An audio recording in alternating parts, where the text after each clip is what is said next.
Assalamualaikum warahmatullahi wabarakatuh. Perkenalkan, nama saya Muhammad Afaqori Apriya.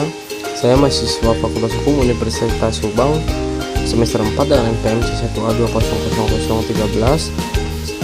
Saya di sini akan mempresentasikan mata kuliah hukum internasional yang diampu oleh Bapak Hendy Sumadi SMH dengan tema pengakuan negara dalam hukum internasional.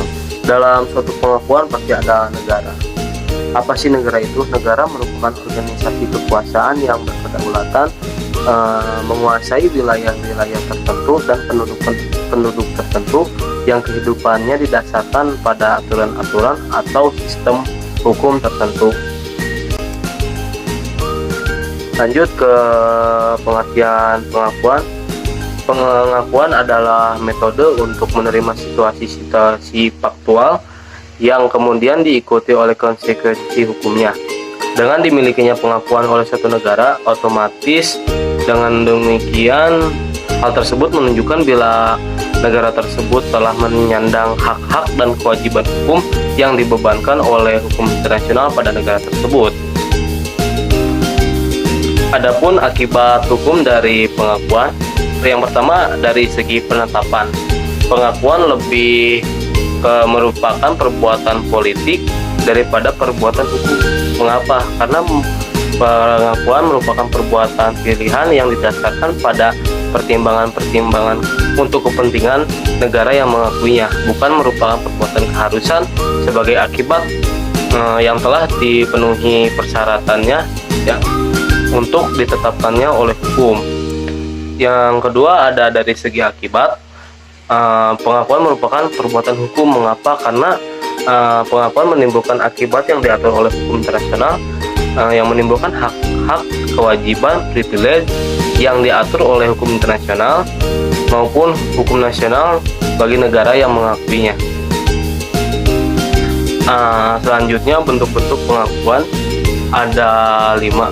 Yang pertama pengakuan negara baru, yang kedua pengakuan pemerintahan baru, yang ketiga pengakuan belegerensi, yang keempat pengakuan sebagai bangsa, yang kelima pengakuan hak-hak teritorial dan situasi internasional baru. Ada pula teori-teori pengakuan.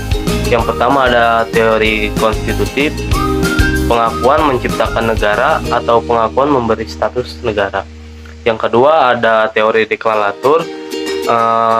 Teori ini pengakuan tidak menciptakan negara, namun negara telah ada sebelum pengakuan tersebut, sebab pengakuan merupakan pernyataan resmi mengenai sesuatu yang telah ada. Ada pula doktrin non-recognition.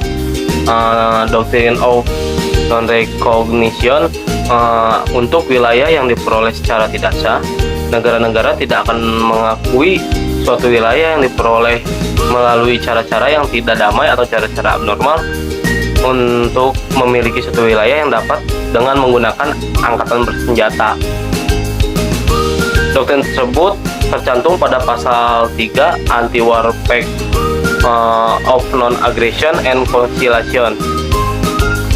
Dalam suatu pengakuan ada yang disebut pengakuan prematur. Apa sih pengakuan prematur itu? Pengakuan prematur merupakan pengakuan yang diberikan kepada suatu negara baru sebelum terpenuhinya syarat yang telah ditetapkan oleh hukum internasional. Contoh dari pengakuan prematur adalah terjadi pada negara yang memisahkan diri dari negara induk. Contohnya India mengakui Bangladesh pada tanggal 6 Desember 1971, sedangkan kemerdekaan negara tersebut baru diumumkan pada tanggal 25 Maret 1972. Selanjutnya ada penarikan pengakuan. Terdapat ketentuan umum dalam hal pengakuan bahwa pengakuan de jure sekali diberikan tidak dapat ditarik kembali. Pengakuan dimaksudkan untuk membuka diadakannya hubungan antara negara yang mengakui dan organisasi kekuasaan yang diakui. Pengakuan de facto dapat dihentikan sesuai dengan keadaan organisasi kekuasaan yang diberi pengakuan. Sekian dari presentasi saya. Mohon maaf bila banyak kekurangan. Mohon dimaklumi. Sekian, terima kasih. Wassalamualaikum warahmatullahi wabarakatuh.